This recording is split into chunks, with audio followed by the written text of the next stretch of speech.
Mettons qu'on a, voilà, qu'on a réglé le problème de bouchon, le malade reprend derrière, il devient très polypnéique, et vous êtes toujours en VAC. Il devient très polypnéique parce qu'il est hypercapnique, donc il va falloir qu'il écluse son CO2. Et qu'est-ce qui se passe?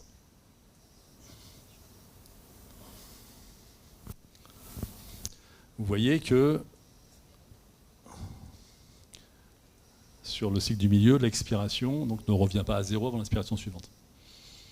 Je suis en VAC, mon malade a monté sa PCO2 à 80 le temps que je règle le problème, et donc il reprend, il est extrêmement polypnéique. Donc je suis en VAC, donc en ventilation cyclée sur le temps, donc mon temps inspiratoire est constant, mais du coup, je me retrouve avec un temps expiratoire trop court. Et ce qui va se passer là, donc, c'est que voilà, vous allez vous trouver en situation potentielle d'hyperinflation dynamique. Et contrairement à ce que vous allez attendre, votre bébé, il va rester toujours aussi mal, et sa PCO2 va continuer à augmenter. Parce que l'hyperinflation dynamique, au-delà des phénomènes hémodynamiques droite-gauche dont on a parlé tout à l'heure, et sur l'hémodynamique cérébrale, elle va aussi, par définition, augmenter l'espace mort. Donc quand vous augmentez l'espace mort, vous provoquez une rétention de CO2. Donc là, c'est pareil. Si vous ne pensez pas à changer la donne, à ce moment-là, vous n'allez pas régler le problème. Vous avez réglé une partie du problème, mais comme vous avez laissé le respirateur avec les réglages antérieurs, et que la situation a bien changé depuis ce qui se passait avant, donc le problème n'est pas réglé. Donc là, qu'est-ce qu'il faut faire?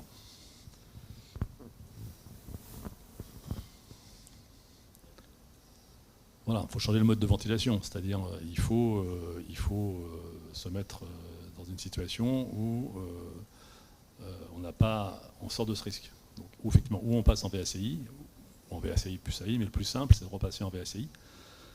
Le temps, effectivement, qu'il puisse éliminer correctement son CO2, donc ce qu'on va faire.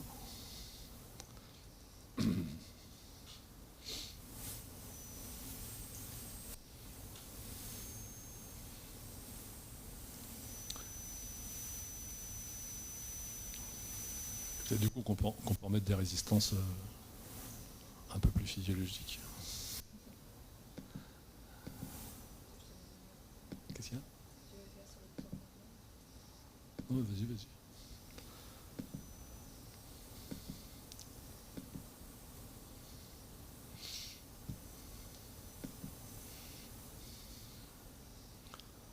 Voilà, bon, on a changé le niveau de résistance, puisqu'on a réglé le problème du plug, de la sonde d'obstruction par contre.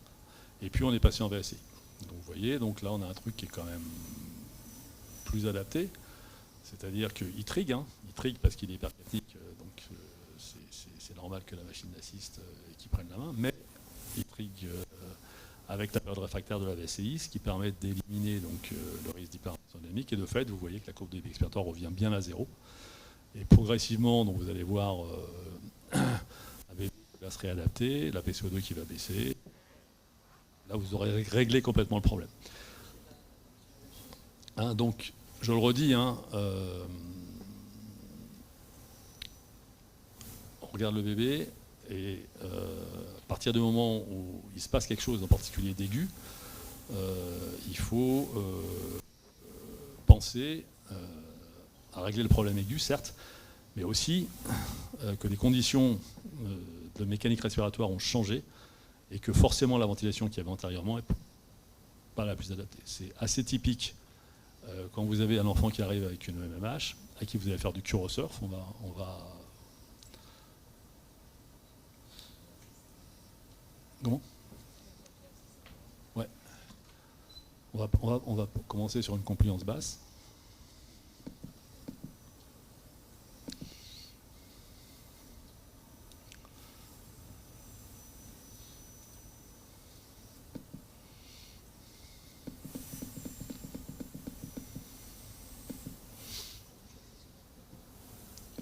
On peut faire sous le poumon si tu veux.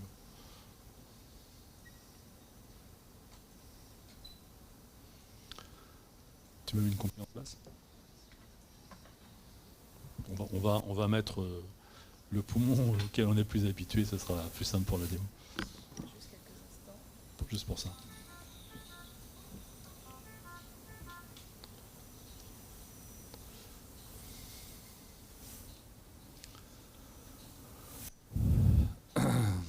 Voilà. Donc, votre bébé, il arrive. Vous avez réglé vos constantes qui sont les suivantes. Sauf que vous annoncez une MMH et déjà vos réglages a priori ne sont pas forcément adaptés. Pourquoi ils ne sont pas adaptés?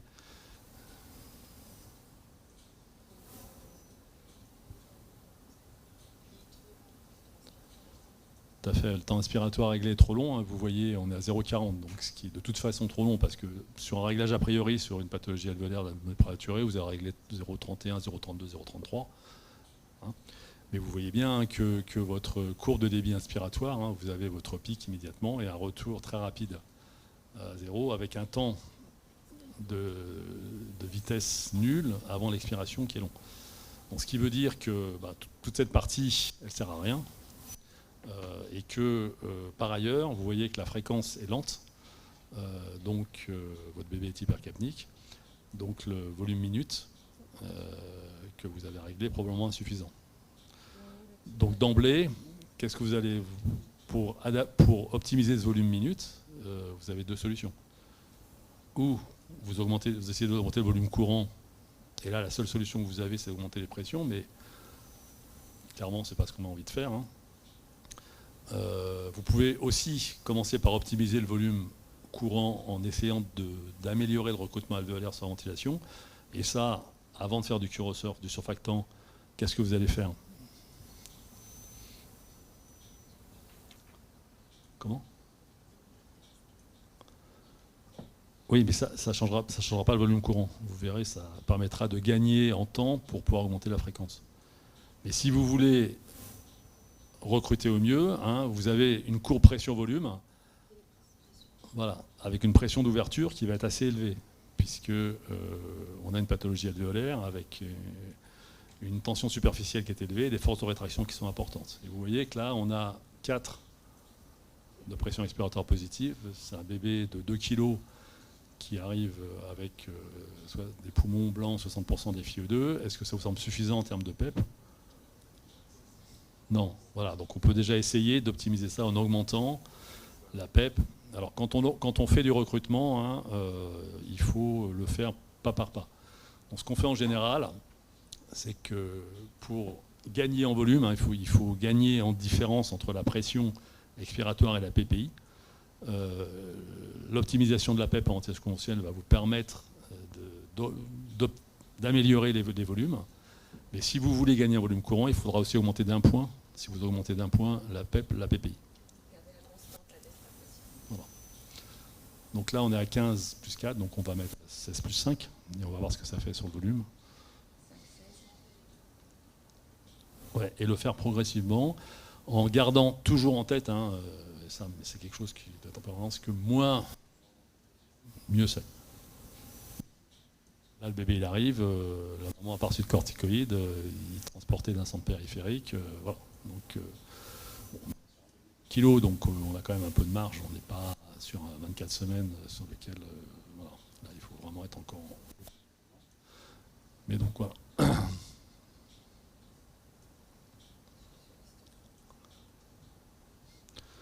Bon, une fois qu'on a fait ça, le problème reste entier, hein, puisque la façon de le régler, c'est d'instiller du surfactant.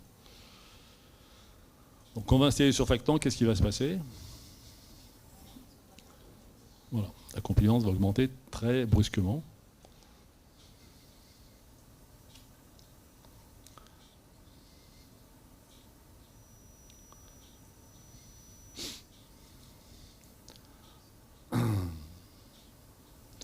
Et vous voyez, hein, tout de suite, votre temps inspiratoire sur la courbe de débit augmente. Et donc, finalement, se rapproche du temps inspiratoire pré-réglé, 0,40. Ce qui veut dire que, mais vous le voyez, hein, tout de suite, vous va se soulever de façon plus efficace. Votre volume courant va augmenter. Et puis, donc, vous avez une courbe de débit inspiratoire donc, qui revient à 0 juste avant l'expiration suivante. Donc là, on est pas mal. Sauf que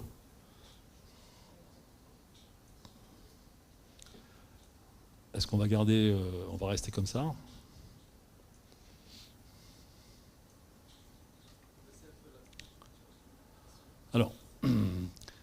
Ce qui a été bien démontré, hein, c'est que le surfactant sans pression, ça ne sert à rien, en gros, pour maintenir la DO2.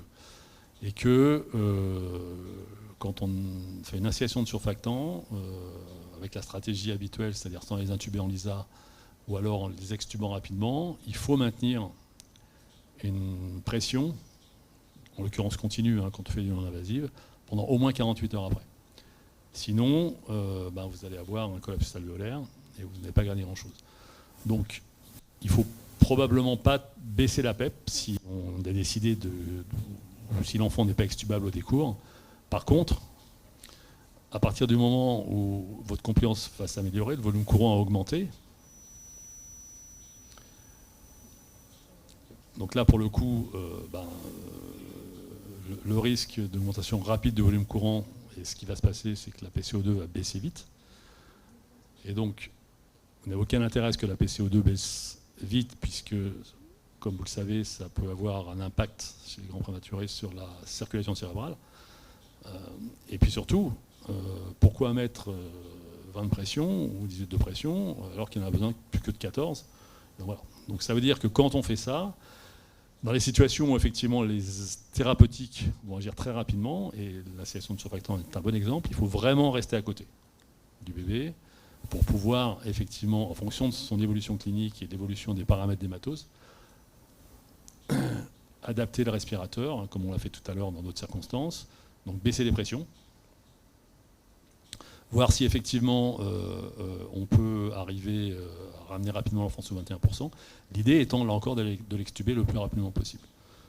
Donc ça, c'est pour ça effectivement qu'aujourd'hui, ce qui est recommandé, c'est le LISA, c'est-à-dire la Less Invasive Surfactant Administration. Mais on le fait avec un enfant en CPAP qu'on va garder au décours. Ou alors, l'INSURE, on les intube, on fait le surfactant, on les extube. Sauf que personne ne fait ça, puisque quand on fait de l'INSURE, il est rare qu'on ne ventile pas un peu avant-après. Et voilà, c'est pour ça que le LISA a été développé. Mais là encore, je vous le dis, hein,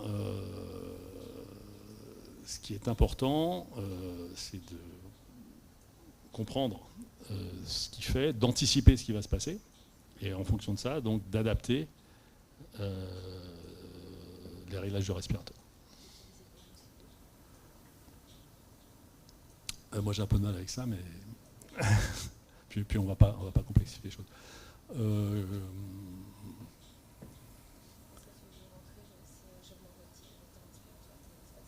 Oui.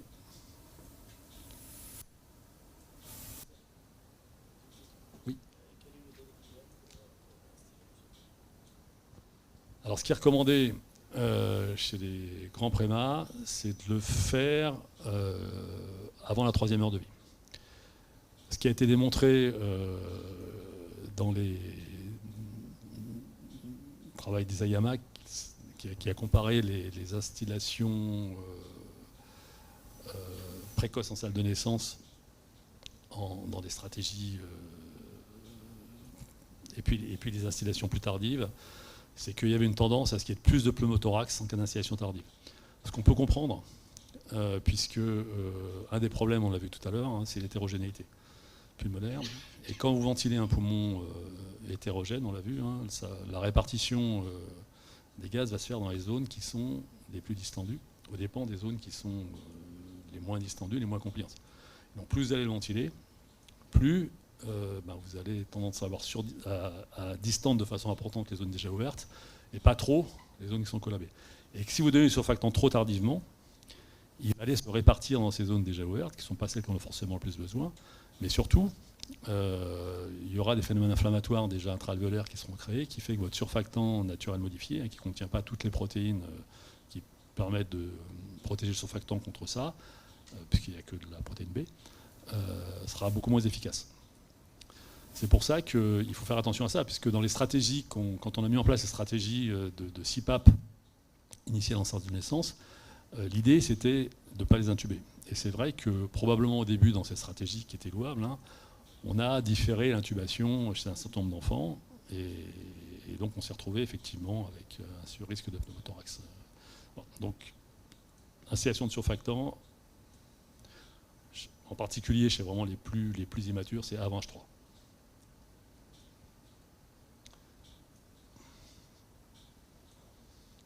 Et les recommandations, hein, c'est même Murto, c'est 30%, c'est ça, hein, la limite. Voilà. Donc dès qu'il dépasse 30% de FiO2, on y va. Mais bon, après, là encore, ça dépend aussi de l'évaluation clinique. Parce qu'il y a des bébés dont vous sentez qu'ils vont évoluer vers une MMH, parce que vous voyez, ils sont un peu labiles, ils n'ont pas beaucoup d'expansion pulmonaire en CPAP, et vous dites, voilà, ils sont à 25-26%, ça augmente un petit peu. Ceux-là, ils peuvent commencer à se dégrader après H3.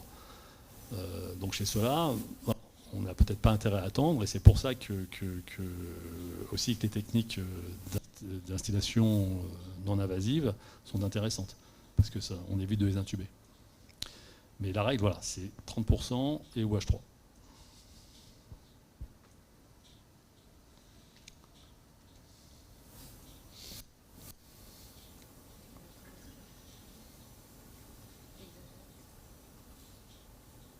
On fait quoi, Catherine? Qu'est-ce qu'il y a? Oui. Oui, voilà. Donc, juste pour vous dire que là, on a augmenté le temps inspiratoire. Vous voyez, on a toute une partie avant l'expiration avec une vitesse à 0. Donc, on ne va pas générer de volume courant supplémentaire. Donc, le problème de ça, c'est que si vous faites ça, vous allez perdre en possibilité d'augmenter la fréquence. Donc, c'est aussi un élément important si vous voulez donc, augmenter la ventilation alvéolaire en augmentant la fréquence.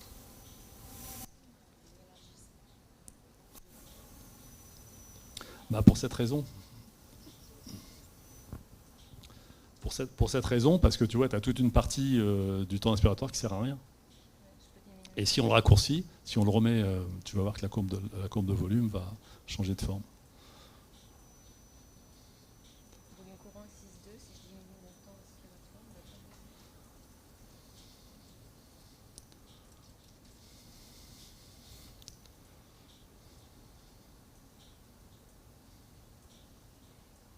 On continue à le baisser. Tu vois, ça revient à une forme habituelle. Parce que je réduis le temps où le débit est à 0, donc il n'y a pas de débit qui vient passer, donc pas de volume courant ajouté. C'est pour ça. Donc il n'y a aucun intérêt à le garder en fait à perte.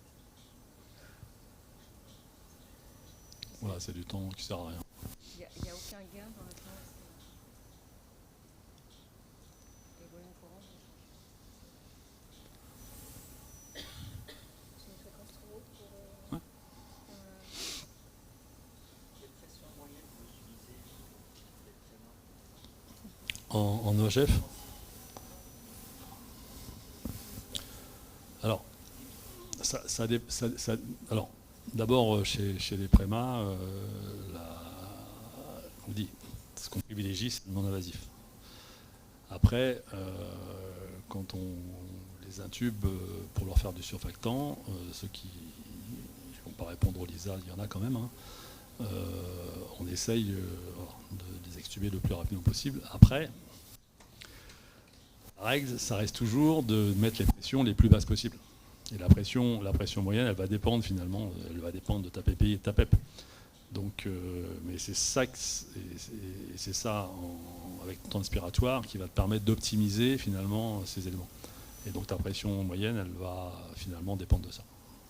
En fait, tes pré-réglages vont plus dépendre voilà, de ce que tu as pré-réglé, c'est la PPI et la PEP, le temps inspiratoire, qui vont générer un certain volume courant, et ta pression moyenne va résulter de la PPI et de ta PEP.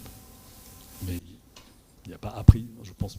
En EHF, oui, parce qu'on a vu que c'était l'élément, le seul niveau de pression qu'on réglait, mais on a vu comment on le réglait. Hein. Mais en ventilation conventionnelle, ce n'est pas un objectif de réglage initial.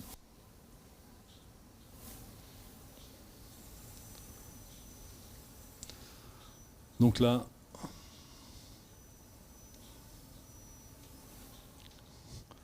c'est quoi le souci? qu'on fait que on ne gère que des soucis aujourd'hui. Comment? On a un niveau de pression qui est effectivement très élevé.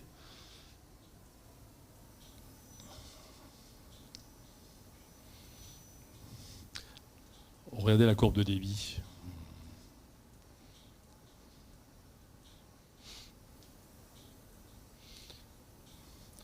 Vous voyez que la courbe de débit expiratoire ne revient pas à zéro avant l'aspiration suivante.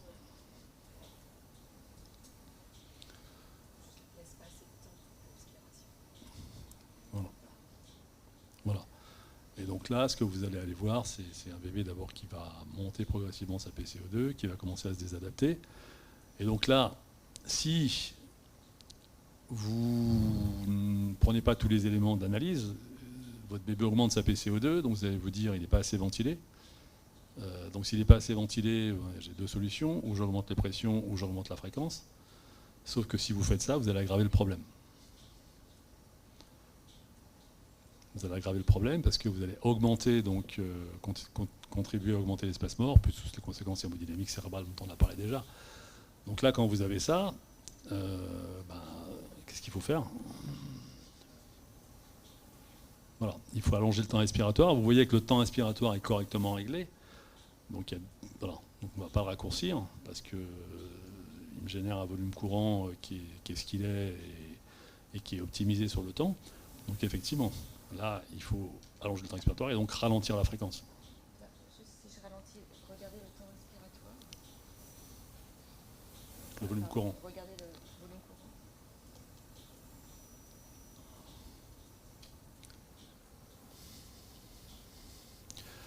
Parce que là, vous vous rappelez, quand on est dans l'hyperabsorption dynamique, on est dans la zone au-delà du point d'inflexion supérieur. Donc on a une zone de moins de compliance, et donc du coup, avec le même niveau de pression, on va avoir un volume courant qui va baisser, contrairement à ce qu'on attend, si on n'a pas l'analyse qui va au bout des choses. Et donc vous voyez, là, on commence à diminuer ce phénomène, donc on a une courbe expiratoire qui revient à zéro, et on a un volume courant qui a augmenté un peu.